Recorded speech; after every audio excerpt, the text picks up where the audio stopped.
Mu mawulire agakagwawo wetwogerera nga si birungi eri Paulo Kagame Rutagambwa, si birungi eri akabinja ka M23, si birungi eri amagye g'eggwanga lya Rwanda agamanyiddwa nga RDF. Lwaki? Eggwanga erya Democratic Republic of Congo wetwogerera kakati be batutte ekifo ekisinga obunene mu kitongole ky'amawanga amagatte naddala mu kakiiko ak'oku ntikko akamanyiddwa nga UN Security Council akavunaanyizibwa ku nsonga z'ebyokwerinda mu nsi yonna, nga kano ke kakiiko akasalawo ebyenkomeredde nga kaliko ba members 15, kuliko ba permanent members abalina kye bayita veto powers bali 5, wabula kuliko ba non-permanent members bali 10 nga n'eggwanga erya DRC bwe lityo bwe libadde, era nga permanent representative ow'eggwanga erya Democratic Republic of Congo mu kitongole ky'amawanga amagatte amanyiddwa nga Zenom Mukongo Ngaye wetwogerera mukadde kano ye president w'akakiiko kano aka UN Security Council. Nga bwogenda maaso n'okubanga obitegeera gano si mawulire malungi eri Paulo Kagame Rutagambwa akulembera eggwanga erya Rwanda, si mawulire malungi eri akabinja ka M23,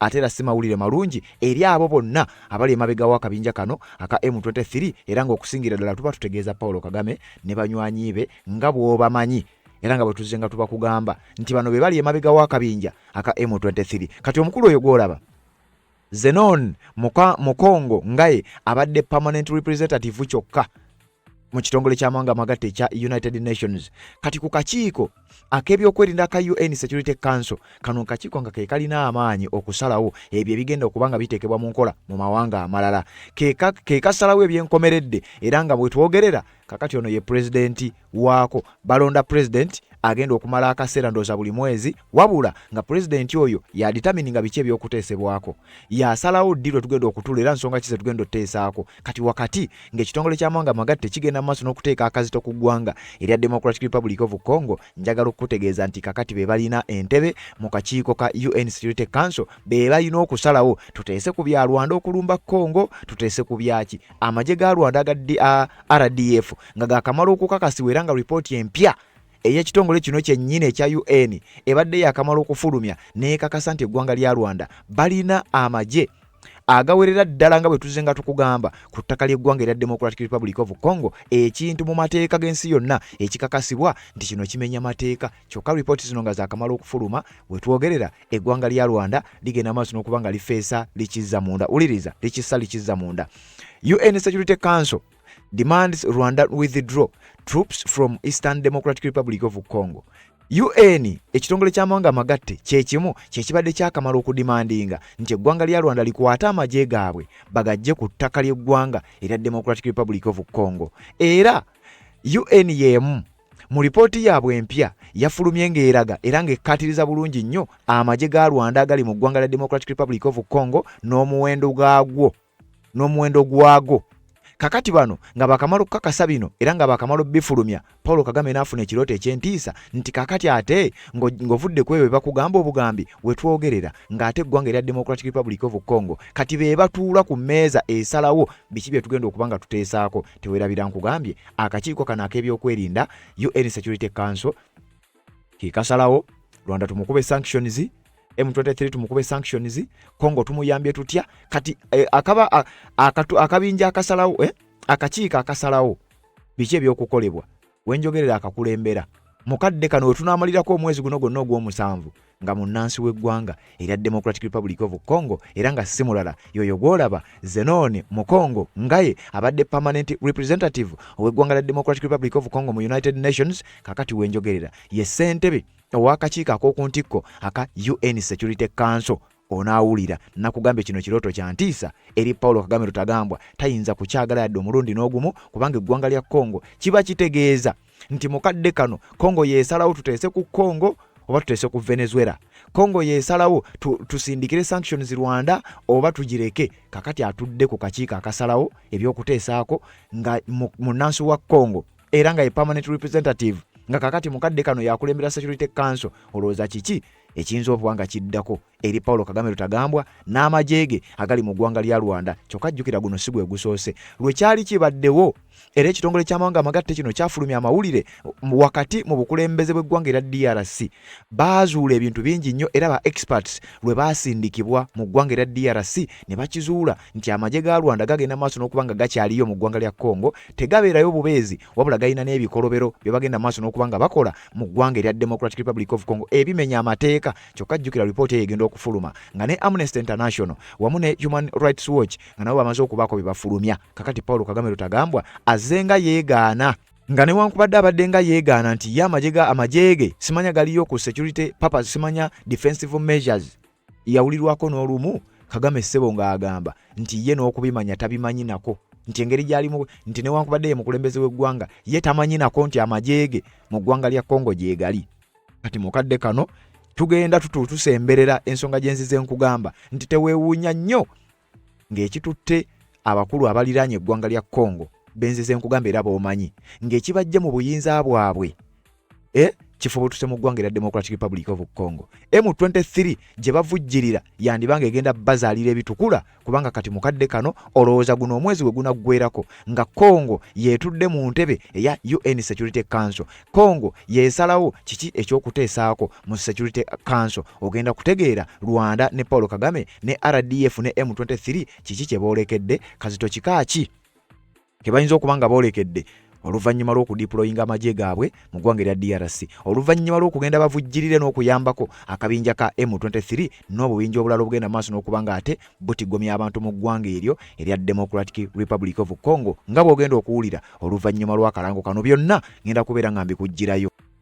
Nsonga z'obufumbo olina omwami naye ng'akutawaanya, olina omukyala ng'akutawaanya, bajja ne bakwagalako ne bagenda. Gwe alina ebizibu mu byenfuna nga sente zikuyita mu ngalo, w'oteeka sente zifa bufi b'owola tebazza. Gwe aloota ng'ogwa mu nnyanja, gwe alumizibwa omutwe nga guganja okuwona, naawe aloota ng'ebintu bikozesa ensonga z'obufumbo. Nina ekifo ku mugga awali amayinja wennyambululirako ebisiraani, ekikwa, ekifiiriza, omudibo, obutaganja, obutaweebwa. Nzijanjaba abantu ab'enzikiriza zonna, nsiŋŋaanibwa njeru ku lw'ejjinja. Gwanjagala kuba ku nnamba yange eyo, naawe aliye wale nnyo yita ku WhatsApp. Yes, webale kubanga okyaliko, webale kubanga okyagoberera na gy'osinzira okubanga gy'otulabira naddala gw'atambula naffe ku mukutu guno gaggadde ogwa Red Zone TV ng'era bulijjo we tusinzira ogenda maaso n'okubanga tukufeffettera ne tubikukuŋŋaanyiza ate ne tubikutuusaako eggwanga erya Democratic Republic of Congo wenjogerera mu kitongole ky'amawanga amagatte UN Security Council wenjogerera nga munnansi w'eggwanga lya Congo omukulu amanyiddwa nga Zenon Mukongo nga ye abadde permanent representative mukadde kano ye ssentebe oba ye president oba yakulira kye bayita UN Security Council.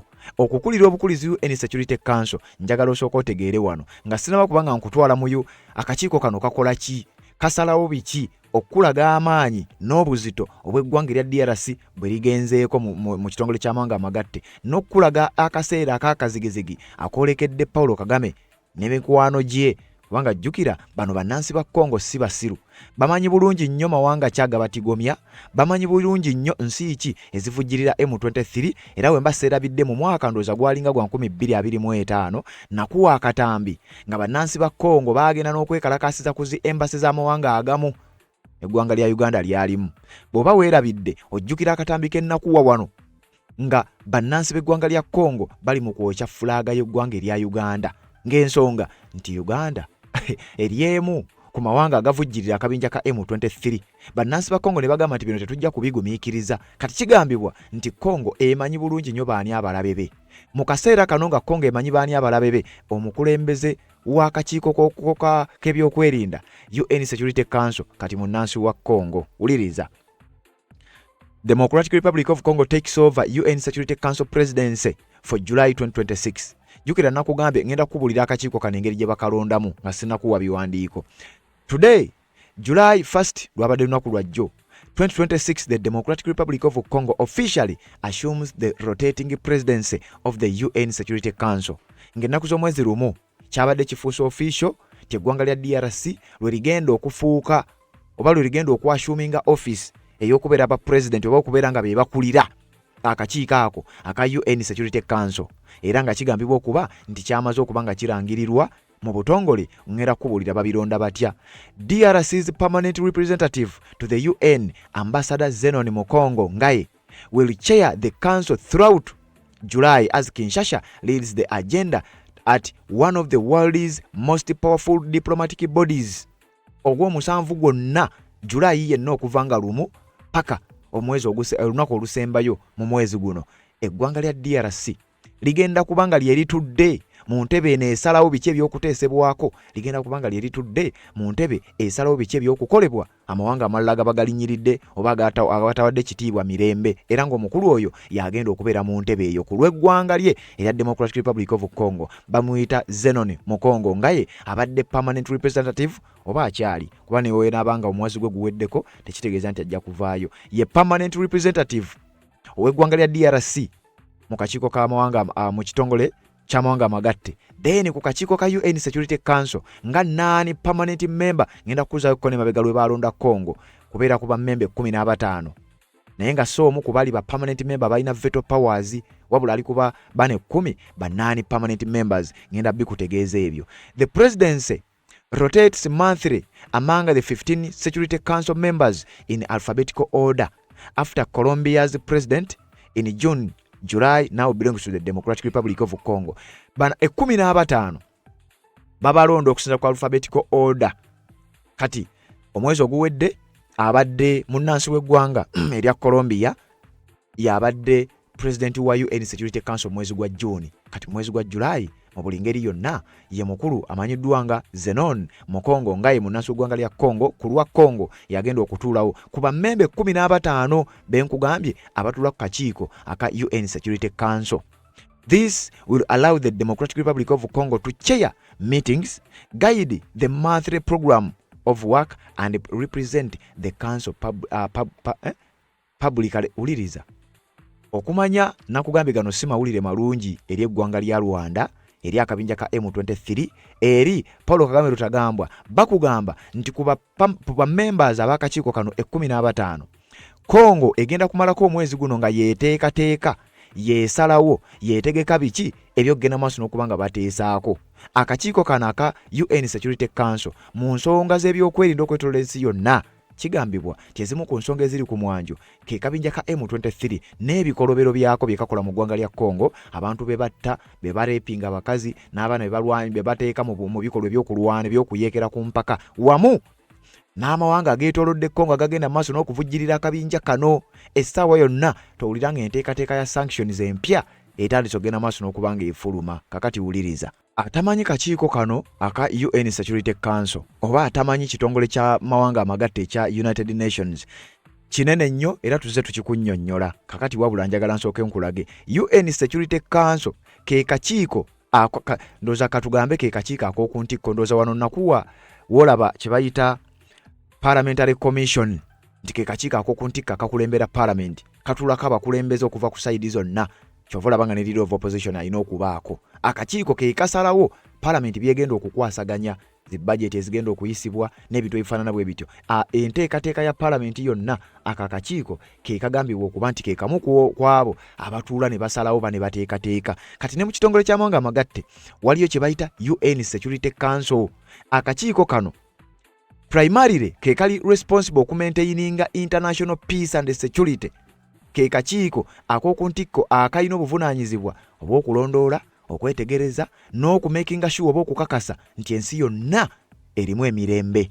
Akakiiko kano ke kalina obuyinza oba authority okuissuinga kye bayita legal binding resolutions on all member states. Jukira Uganda member era wano eggwanga lya Congo weriyina munnansi waabwe nga permanent representative. Naffe Uganda tulinayo Adoniya Yebale bamufudde minister w'ensonga z'ebweru w'eggwanga era essaawa yonna wandyekanga nga Uganda etaddeyo representative omulala. Kakati akakiiko kano kabeerako bammemba 15 era nga bammemba bano bavunaanyizibwa ku investigating global disputes and deploy peacemaking missions. Akakiiko aka UN Security Council wali mbadde nkutegeeza UN kitongole ky'amawanga amagatte kyonna permanent representative wa Uganda abadde Adoniya Yebale nakati yakyali. Wabula ate waliwo akakiiko ak'okuntikko aka UN Security Council akalina obuvunaanyizibwa bw'okulaba ng'ensi ejjudde emirembe n'ebyokwerinda nga biri ggulu. Kakola biki? Kakola kye bayita conflict investigations oba they monitor global situations and disputes that could threaten international friction. Nti balondoola okwetegereza n'okulaba embeera yonna okwetoloola ensi yonna nti ensi ebeeramu emirembe, nti amawanga gajjuddemu emirembe, ng'amawanga ago eggwanga lya Democratic Republic of Congo mweriri, ng'abantu be bagisinga okulwanyisa era n'okwekengera okulaba nga tebabeerawo bwe bubinja obwo bugenda maaso n'okulwanyisa oba n'okusaanyawo emirembe, obwa Al-Qaeda, Al-Shabaab, obubinja obulala n'obubinja obulala obw'enjawulo nga kwe kulina akabinja ka M23, kubanga bano bennyini baakalangirira ng'akabinja k'abatujju era kyova olaba abakakulira bali ku wanted, banoonyezebwa ssaawa yonna singa bakwatibwa kaba kaweddemu.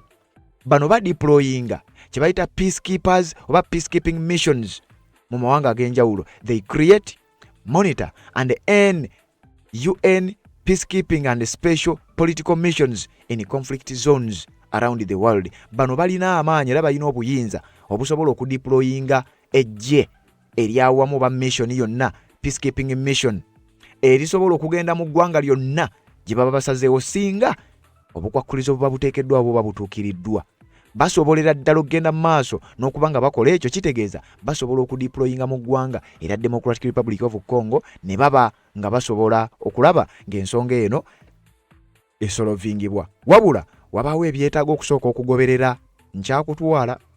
Kati kigambibwa nti eggwanga lya Democratic Republic of Congo mu butongole limaze okwashuminga office. UN Security Council consists 15 member states to maintain fairness and sovereign equality. The leadership president is not permanent. It rotates every single month. Nti akakiiko kano okusobola okulaba nga babalansinga bano bammembe 15 abakatuulako omuli ba permanent ne ba non-permanent. Obuyinza oba okubeera pulezidenti w'akakiiko kano bubeera bwa mwezi, era omwezi ogwo burotatinga kusinziira ku alphabetical order, kuba bano batugamba the rotation order is decided simply by listing the English names of the 15 current member states in alphabetical order. Kati engeri gye kiri nti Democratic Republic of Congo yesaavinganga its 2026-2027 term as an elected member. Congo jukira baamulonda mu kisanja kye oba gwe mulundi gwe ogusoose yakamala ndozo mwaka nga gumu ng'afuuse member ku kakiiko kano aka UN Security Council, era nja kuzaayo mabega mbikuwe Congo lwe baamufuula member ku kakiiko kano. Kati oluvannyuma lw'okumufuula member nga wakayita akabanga katono kakati ate afuuse oba afunyeeko ku kifo kino kubanga etteeka ly'ekitongole ky'amawanga amagatte bwe lityo bwe liragira. Kakati omukulu oyo wenjogerera nga yafuuse omukulembeze wa UN Security Council ow'omwezi guno, era okusinziira ku kiwandiiko wano kye nnina kyenjagala ogenda maaso n'okubanga ate nkutuusaako njagala nkikusomere ogende maaso n'okubanga otegeera. Wuliriza, ekiwandiiko kino kyafulumidde ku mukutu ogumu ogumanyiddwa nga East Late Voice nga bagamba the Democratic Republic of Congo takes helm on the UN Security Council, puts conflict with Rwanda at the forefront. Bino tebasobola bireka mabega. Yensonga lwaki ntandise nkugamba Paulo Kagame Rutagambwa n'abamu ku bakulembeze abavujjira akabinja ka M23 betuze tukugamba n'akabinja kannyini aka M23 ebyabwe tebisobola kuba birungi mu kadde kano oluvannyuma lw'eggwanga lya Democratic Republic of Congo permanent representative waabwe mu kitongole kino kati afuuse pulezidenti w'akakiiko k'ebyokwerinda UN Security Council. Ulira mu kiwandiiko wano we batugamba nkugambye omukulu bamuyita Zenon Mukongo Ngaye abadde permanent representative kyokka, kati omwezi guno gwonna agenda kugumalako nga ye pulezidenti w'akakiiko kano aka UN Security Council. Uliriza, the Democratic Republic of Congo has assumed the rotating presidency of the UN Security Council for July, giving Kinshasa a global platform to press its case over the conflict in the mineral-rich eastern region. Nakugambye bino tebasobola kubirekayo. Eno ye chance eggwanga lya Congo gye balina okukozesa okulaba nga bakuba okufufuggaza n'okuteeka akaseera akakazigizigi eri amagye g'eggwanga erya Rwanda aga deployingibwa mu ggwanga erya Democratic Republic of Congo eri akabinja ka M23 akali mugenda maaso n'okuba nga katawaanya abantu mu ggwanga erya Democratic Republic of Congo. Chance gye bafunye eno etalabwangako yeggwanga lya DRC okulaba nga litudde ku kakiiko kano aka UN Security Council nga tebakomye kutuulako butuuzi mu kadde kano nga be ba president ab'omwezi guno, era nga kigambibwa ti guno omwezi bagenda gukozesa okulaba nga bateeka akazito ku Paulo Kagame Rutagambwa n'akabinja kaka M23. Nakugamba buli wenjogera ku Paulo Kagame mba nina wenkutwala ewalala wenjagala otegeere. The presidency comes as the Democratic Republic of Congo seeks to keep its dispute with Rwanda at the top of the international agenda. Ekifo kino kijjidde mu kaseera akatuufu kubanga eggwanga lya Congo liri mugenda maaso n'okubanga liraba obanga litema empenda butya bwe ligenda okusaanyaawo obutaka kwegamba bwe ligenda okulwanyisa embeera eno eri mugenda maaso n'okubanga ebatuusibwako eggwanga erya Rwanda nga liyita mu kuvujjirira akabinja ka M23.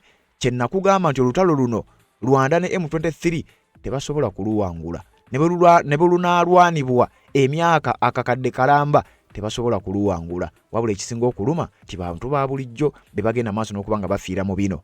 Kinshasa is expected to use month-long tenure to push for a stronger international action over the fighting involving the AFC, M23 and the RDF rebel coalition. Nti Congo esuubirwa ngera bwe nkugambye okukozesa omwezi guno gwonna okulaba nga bapushinga okulaba nga babeerawo kye bayita international action. Bwe twogera ku international action muyinza okugiramu ebintu nga sanctions ne zeeyongera ku ezo already ezibaddewo. Muyinza okugiramu akazito okuteekebwa ku mawanga agamu agavujjirira akabinja ka M23. Muyinza okugiramu ekigambo Robert Kyagulanyi Ssentamu kyabadde ng'ayimba diplomatic isolation n'osanga nga amawanga agamu ripoti y'ekitongole ky'amawanga amagatte eyalaga nti bavujjirira akabinja ka M23 wandeekanga nga amawanga ago baga-isolatinze nga financial institutions zigajjeeko loans nga tebakyabawola, amawanga agamu nga gakendedde oba nga galekeddaawo ogenda maaso n'okuba nga gabawo obuyambi. Bwe twogerera Congo esuubirwa okuba nti egenda kukozesa omukisa guno babeere nga bateekawo akazito, babeere nga bateekawo embeera ekintu ekitali kirungi yadde akatono ennyo eri Paulo Kagame Rutagambwa ne munywanyiwe n'obukulembeze bwabwe. The Democratic Republic of Congo's permanent representative to the UN, Zenon Ngaye Mukongo, is expected to call for the full implementation of Resolution 2773 adopted in February 2025. Uliriza wano batugamba nti ono permanent representative w'eggwanga lya Congo mu kitongole ky'amawanga amagatte nga kati yafuuse president w'omwezi guno w'akakiiko k'ebyokuntikka k'ebyokwerinda aka UN Security Council amanyiddwa nga Zenon Ngayi Mukongo asuubirwa okuba nti agenda kukozesa ekifo kino, agenda kukozesa ofiisi eno omwezi guno gwonna ogw'omusanvu. Wulira kyasuubirwa okukola.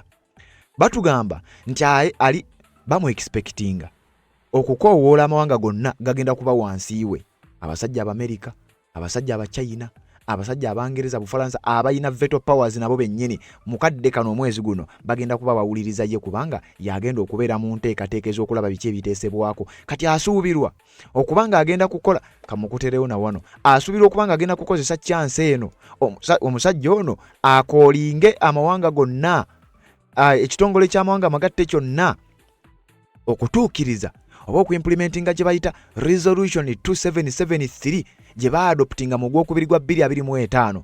Resolution yene etegeeza ki? The Resolution 2773 of 2025 condemns the ongoing offensive by the M23 armed group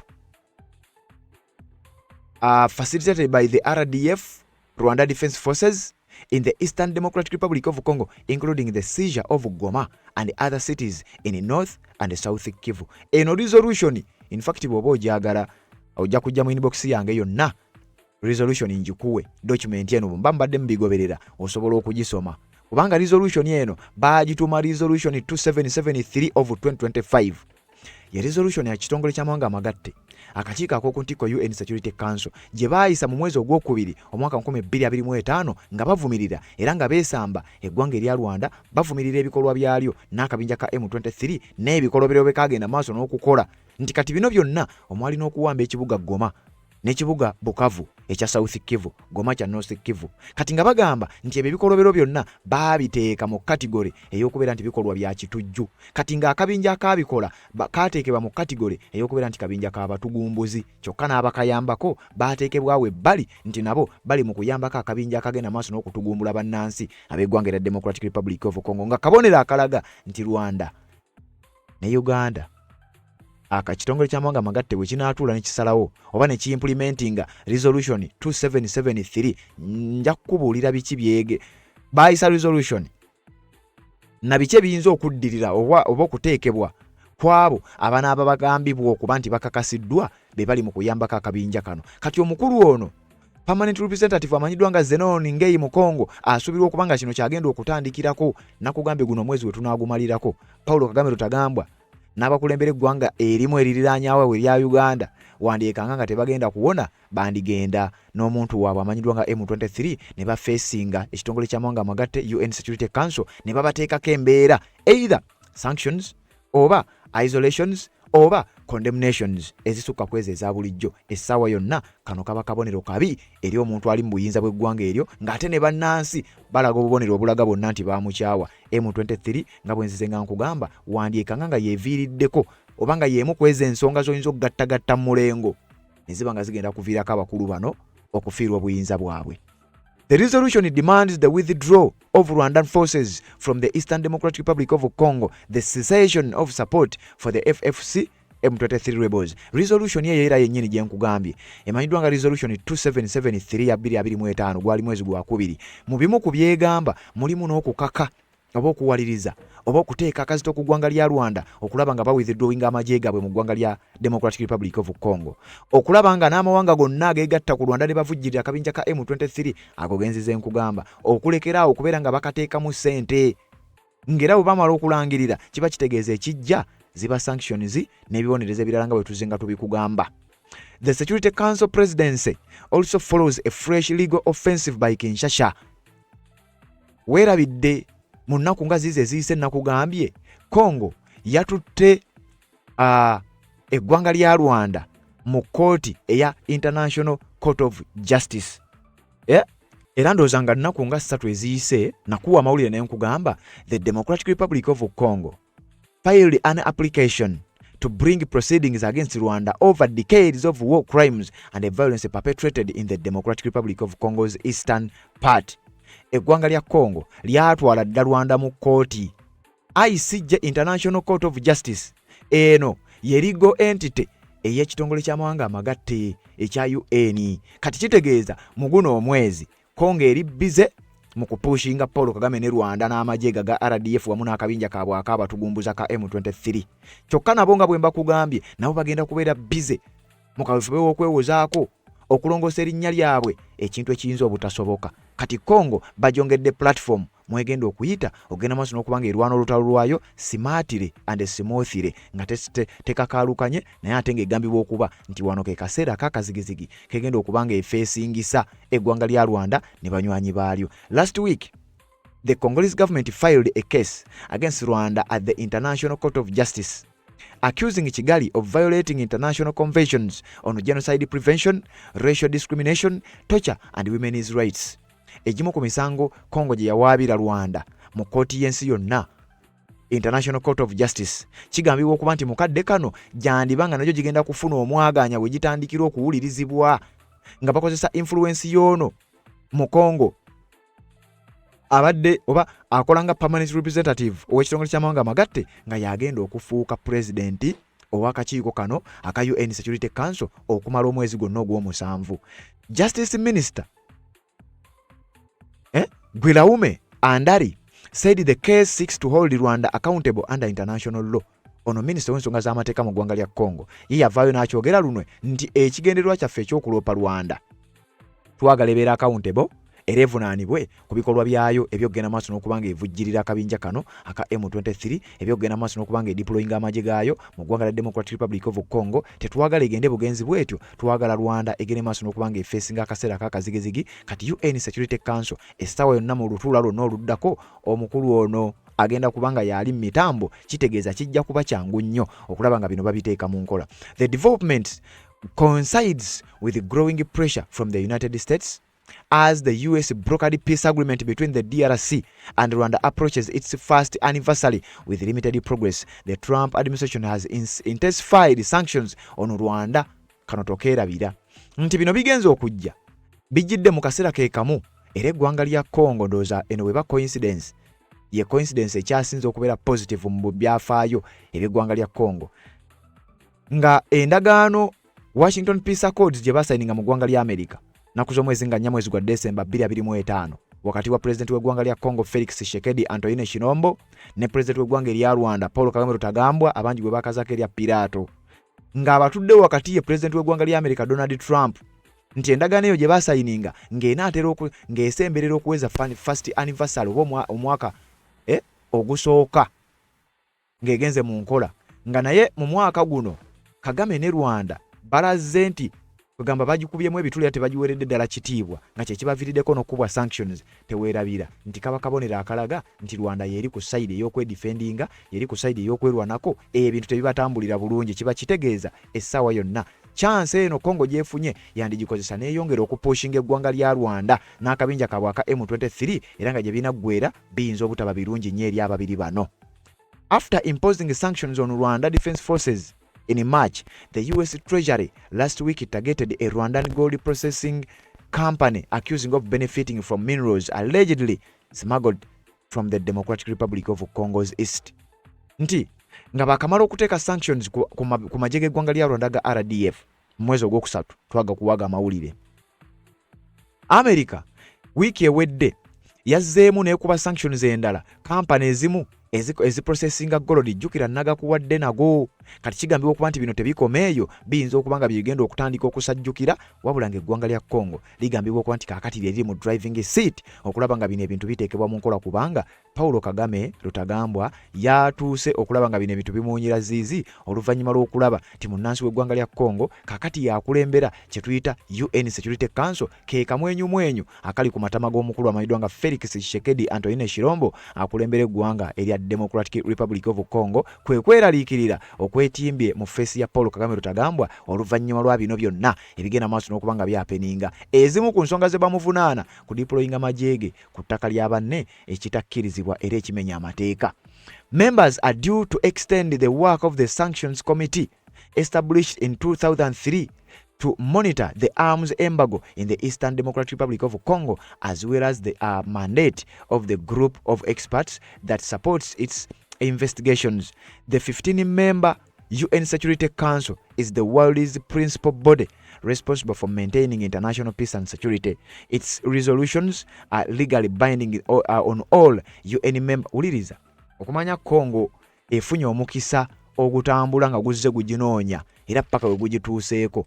Akakiiko kano akamawanga amagatte era ak'okuntikka era ak'ebyokwerinda UN Security Council ke kavunaanyizibwa ku kukuuma emirembe okwetoolola ensi yonna era mbu balina ne resolution ya 23 gye baayisa wabula ng'ebadde etambula tetambula egenda tegenda kati engeri gye kiri nti agenda okutuula mu ntebe eno mu mwezi okumala omwezi mulamba munnansi w'eggwanga lya Congo akaseera akakazigizigi koolekedde Paulo Kagame ng'essaawa yonna wandiwuliranga n'ebya 23 bitandise okuba nga bikomezebwawo. Paulo Kagame yandibanga agenda kukifuuwa akizza munda nakugambye ebimu ku bimulanga bye bamulanga kwe kubeera nti yadiployinga amagye mu ggwanga lya Democratic Republic of Congo kyokka ekyewuunyisa era ekisinzira okumuteeka kaseera kakazigizigi kwe kubeera nti omukulu ono abadde nga abyegaana era lumu yaliko ku mukutu ogumu ogwa CNN ne munnamawulire munnansi w'eggwanga erya Kenya amanyiddwa nga Larry Madowo mumujjukira oyo omusajja mumumanyi yamubuuza lwaki odiployinga amagye oba kituufu mulina amagye mu ggwanga lya Congo.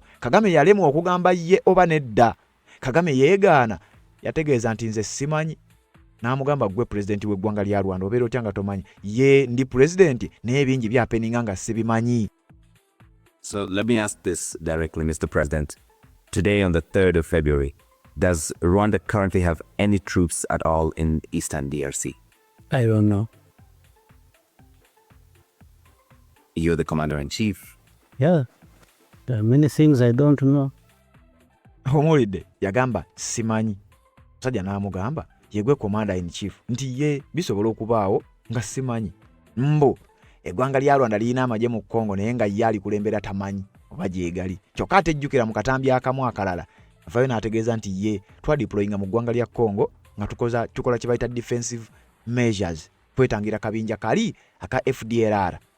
Amagye ga Congo ba Congo kegambibwa okuba nti keyambako akagala okujja okuwunzika obukulembeze bwe. Kati Paulo Kagame ezimu ku nsonga era endala ezimuvunaanya zeezo okuvayo n'agamba nti ye tamanyi oba amagye gyegali oba tegaliiyo. Kyokka kigambibwa amagye ga Democratic Republic of Congo FARDC, amagye ga DRC gazuula gakozesa drones ez'ekika ekya waggulu ne bakizuula nti mu ggwanga lya Congo kugamba ne bafuna obujulizi era ng'obujulizi obwo bwenjogerera buli ku mmeeza nga bwa butambi n'ebirala ebifaanana bwe bityo. Amagye ga Rwanda gali mu kuyambako abayekera ba M23 era nago gennyini ne geetaba era nga kigambibwa nti Rwanda erina amagye ngenda kuwa ekiwandiikaawo, wabula ng'obujulizi obumu Congo yennyini yabwereetera ne mu katambi kano kenjagala owulire nga bakulaga nti amagye ga Rwanda gali mu kukozesa drones n'ebyokulwanyisa eby'obulabe babikozesa ku ttaka ly'eggwanga lya Democratic Republic of Congo newankubadde nga Kagame abyegaana. Buno obujulizi bwenjogerera buli ku mmeeza mu kitongole ky'amawanga amagatte mu kakiiko aka UN Security Council, kyokka nga munnansi wa Congo kati yakutte enteboloza kiki ekiddako.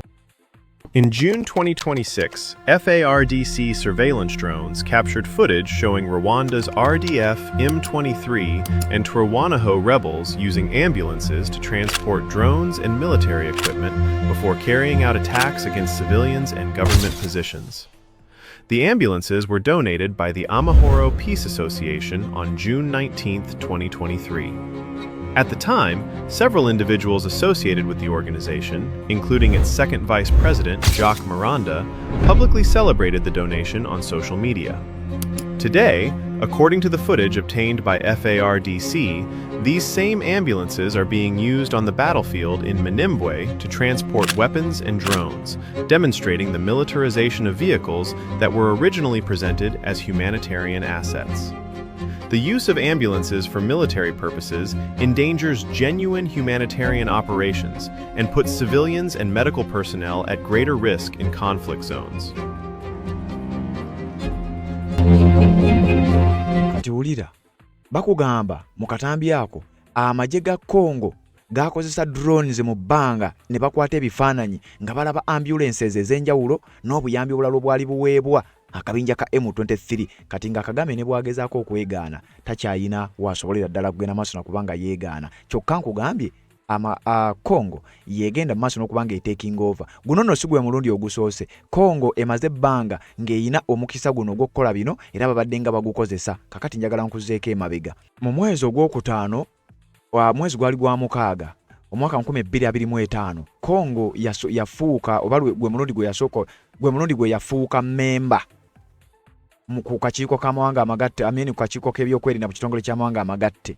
Era ku mulundi ogwo baakozesa omukisa guno oluvannyuma lwa Congo okufuuka memba permanent ku kakiiko k'ebyokwerinda. Jjukira olwedde memba mu kitongole kya balinayo permanent representative omukulu oyo gwolaba, wabula ate okufuuka memba ku kakiiko ak'oku ntikko kirala nga yeegasse mugali amawanga gannaggwa ne 15 okuli abalina veto powers abataano then nga yali mu bane 10 bannani permanent members. Kati Congo lwe yatuula kweyo emmeeza okuva olwo eggwanga lya Rwanda n'olutalo lugenda maaso mu Congo tebisigadde kyekimu akazito koolekedde eggwanga lya Rwanda. Era okuva mu eyo period paka wetwogerera olwaleero ze sanctions ez'okumukumu z'owulira byebiragiro eby'okumukumu by'obadde owulira kati ke kaseera kano kiyinza okuba nga kizzeemu era kikomyewo era amawulire gano twagakuwaako.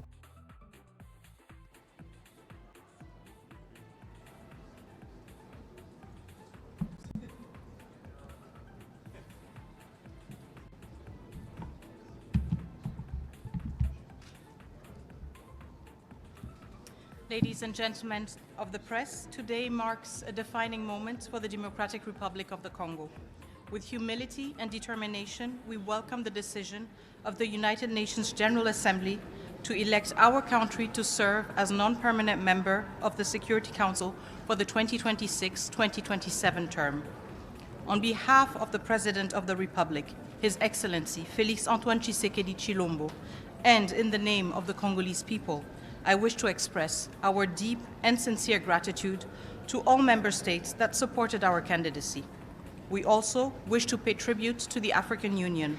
The unwavering support of our continental organization and the solidarity of all its member states have been instrumental. This election is not only a mark of confidence in the DRC, it is also a reflection of Africa's unity and its rightful place in shaping the global peace and security agenda. The mandate that begins in January 2026 is one we embrace fully. We are conscious of its weight, but also of its significance. The DRC brings to the Council not only its national experience, but also the voice of a continent that continues to bear the cost of conflicts it did not cause, and whose contributions to peace are too often overlooked. We will serve with dignity, independence of judgment, and loyalty to the principles of the Charter. We will work with all members of the Council to advance peace, uphold international law, and promote the legitimate aspirations of people around the world. To all those who have placed their trust in us, we will honor it. The DRC is ready to serve with clarity of purpose, fidelity to principle, and a commitment to shared solutions. Thank you. Will DRC put more focus on the issue in the eastern border of DRC in the Security Council agenda while you're the member of the Security Council? Of course, the situation in Eastern DRC is front and center for the Congolese government because it is our people who are being victimized. But at the same time, we need to acknowledge the fact that we are here as a country that has received the vote of confidence of the African Union. We will most certainly come to the Security Council bearing the experience of a country that knows what it is like to have decades of conflict, that has a thorough understanding of the challenges of peacekeeping operations and protection of civilians issues, as well as the convergence between conflict, natural resources, and environmental changes. And this is the experience and expertise we wish to bring to the table, not to serve our own interests, but to serve the interests of humanity, because we know that the situation in the DRC is not an individual or isolated one. We have kakati kwolwo Congo lwe yali efuuse memba wamu n'amawanga oba lwe yali yegasse ku mawanga 15 mu kitongo ky'amawanga amagatte ku kakiiko ka UN Security Council, era nga bwe nkugambye nti okuva ku olwo ebintu Rwanda tebimutambulidde bulungi nnyo. M23 ebintu byongedde bonoonekera, kati mukadde kana ate bongedde okulinnyako ku ddaala. Kakati onaawulira Paul Kagame Rutagambwa ne basajja be kirabika si birungi nnyo, era biyinza okuba nga tebigenda kutambula bulungi. Nkugambye ayolekedde akaseera akakazigizigi, kubanga ekitongole ky'amawanga amagatte uliriza ekitongole ky'amawanga amagatte kyonna in general babadde barecognizinga dda responsibility ya Rwanda eri akabinja ka M23 nga bakkaanya dda era nga bakikkaatiriza dda nti Kagame n'abamu ku mikwano gye be bali mu kuvujjirira akabinja kana akali mu kusaanyawo emirembe gya bannansi b'eggwanga erya Democratic Republic of Congo. Kati nga kano kabonera akalaga ti Paul Kagame Rutagambwa ayina okufeesinga consequences mu ggwanga erya Democratic Republic of Congo. Kino kimanyiddwa mu kitongole ky'amawanga amagatte, kino kimanyiddwa n'abagoberera emikutu gino kakasanga kakati bakimanyi. I welcome the fact that the Council has recognized Rwanda's responsibility for the violation of our sovereignty and our territorial integrity, as well as the violence currently unfolding in Goma. However, words have not been enough to end the human suffering and the aggression and onslaught on Goma. It is now time for the Security Council to act. Millions have been displaced, thousands are trapped in the besieged city of Goma with restricted access to food, water, electricity, security. Countless lives have been lost. Enough is enough. Rwanda cannot be allowed to continue to act with impunity, and I therefore called on the Council to act in defense of the principles of multilateralism and international law. The DRC welcomes the decision by Germany, not a Council member, to cancel its planned meetings next month on development aid with Rwanda and to urge Rwanda and the M23 to withdraw their troops. This is an example of the kind of action that we are calling for the rest of the international community to take, whether they are Council members or not. The Security Council should take note. They cannot remain silent or inactive any longer. As I stated in the Security Council today, we demand 5 immediate actions, very actionable and very precise. Firstly, the unconditional withdrawal of Rwandan troops from sovereign Congolese territory. There is no path to sustainable, peaceful resolution without this crucial step.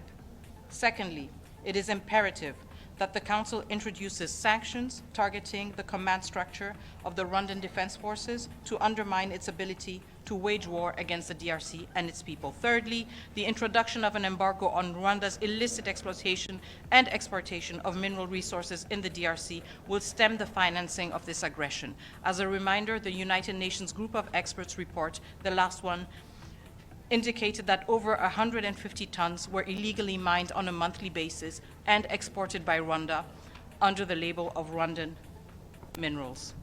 Thank you. Fourthly, we are calling for the suspension of Rwanda as a contributor of troops to UN peacekeeping missions.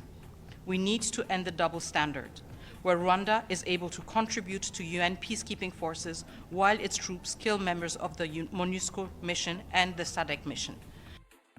Kati wulira omukazi ono ebintu bye yagenda maaso n'okubanga ategeeza ensi nga Rwanda bwegenda maaso n'okubanga eyambako akabinja ka M23 nga tekoma kayamba buyambi financially wabula n'okudeployinga amagye obadde okimanyi kyamagye ga Rwanda ng'oggyeko amagye ga Rwanda gennyini RDF okuba nti galina sayidi kwe galwana ku sayidi emu ne M23 wabula ate amagye gagambibwa okuba beetaba n'okwetaba mu ba M23 n'olowooza nti kano kabinja ka M23 kumba abasinga obungi bajaasi ba Kagame.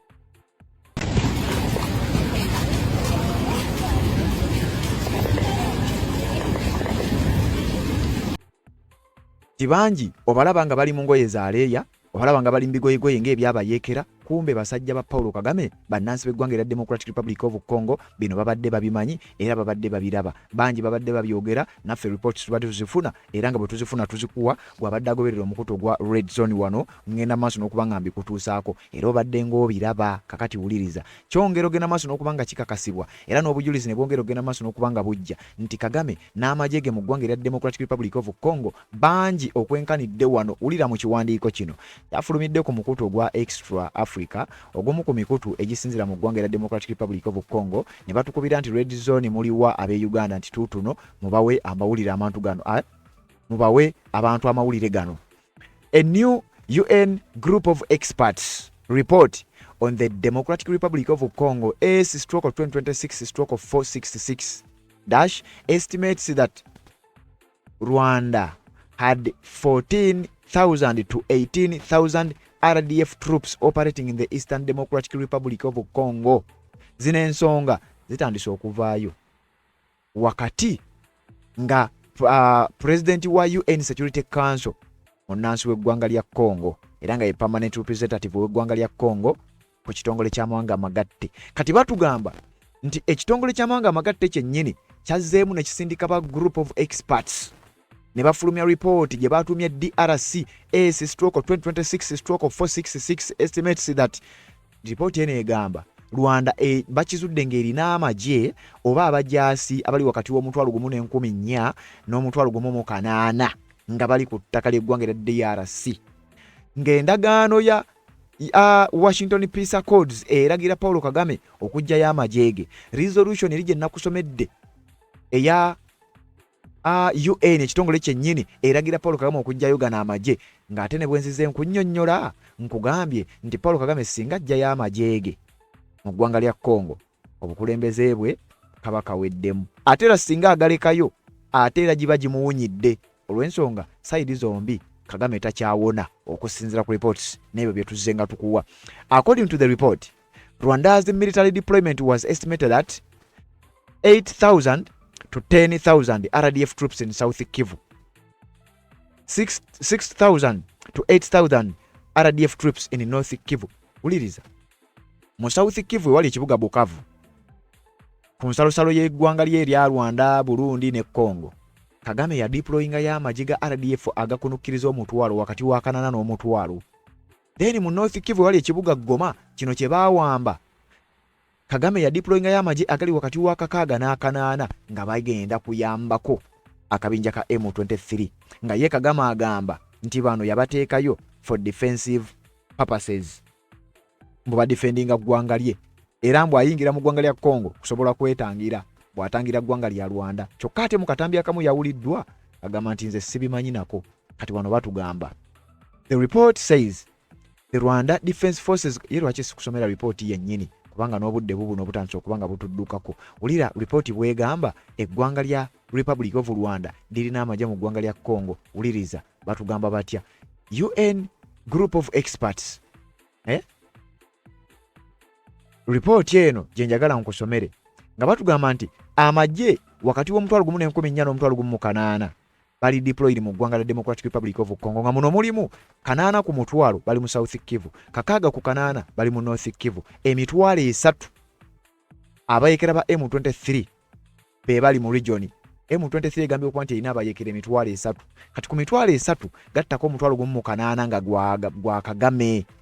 3.4 million people displaced across Ituri, North Kivu and South Kivu by March 2026. Nti bwe twatukira mu mwezi gw'okusatu omwaka guno gwennyini 2020 kati myezi ng'esatu egiyise, okusinziira ku lipooti y'abaana ba expert okuva mu kitongole ky'amawanga amagatte, baalaga nti abantu abali eyo mu bukadde nga 3.4 be baakabeera displaced oba baakadduka mu maka gaabwe mu bitundu bino omuli Ituri.